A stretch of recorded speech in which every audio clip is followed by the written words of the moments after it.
Everybody, welcome to another episode of DeLoreanTECH, and today we are going to do a quick video on how to inspect your trailing arm bolts to ensure that they are not bent or beginning to fail.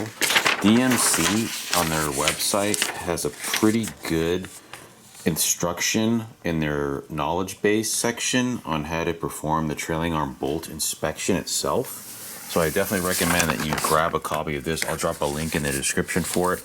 Essentially what we're going to do is we are going to test to make sure that the trailing arm bolt itself has not become bent. We are also going to make sure that it can spin freely in there. In other words, it has not become too corroded to be able to be turned.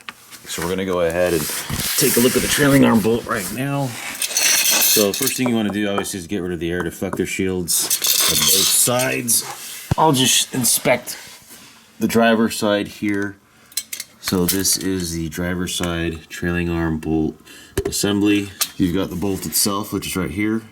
You've got a nylock.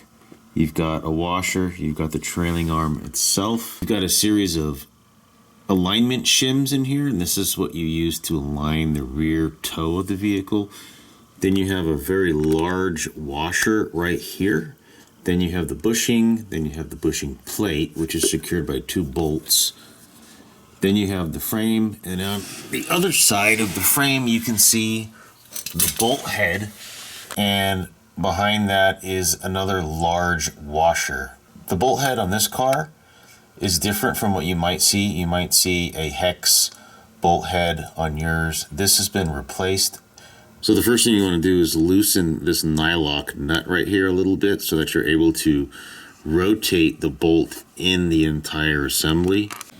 So in this one here, this is a 19 millimeter nylock nut. I would recommend using some knocker loose or some penetrating solvent on this first and let that sit for a while before loosening this. So you just want to loosen it a little bit.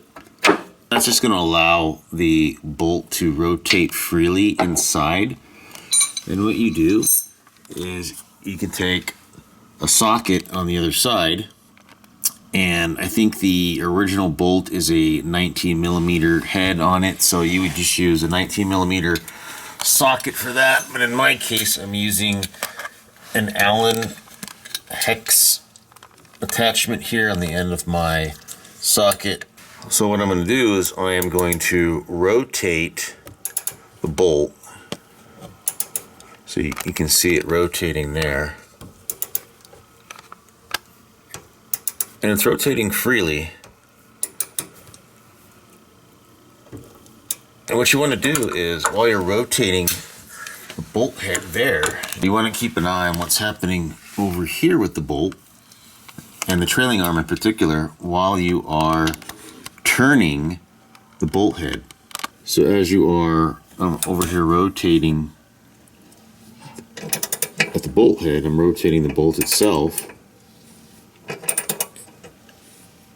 And if it feels like it's rotating pretty freely in there, in other words, there's no major resistance, that means that your bolt has not frozen inside due to corrosion.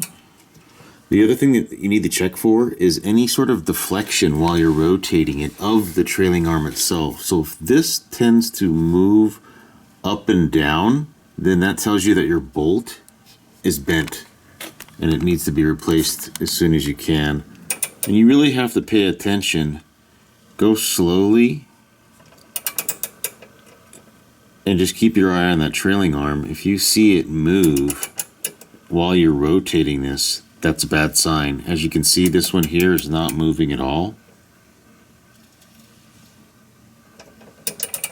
If you can go all the way around 360 degrees at least with no movement, that means your trailing arm bolt has not bent and you can continue to use it.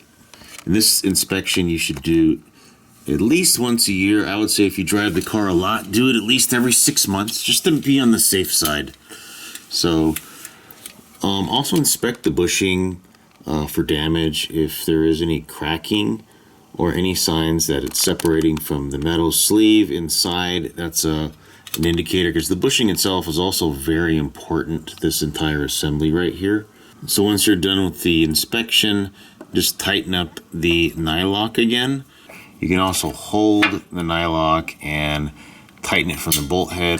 The guidance from DMC is that this needs to be tightened as much as possible by hand because of the difficulty, if not impossibility, of getting a torque wrench around this, either at the nut or at the bolt head location. So once you've got the bolt tightened up, go ahead and just repeat the process for the other side, which is pretty much the same thing. I mean, you have actually a little bit more clearance here on the passenger side, it seems like, than you do here on the driver's side. Anyway guys, that's the video. Thanks for watching.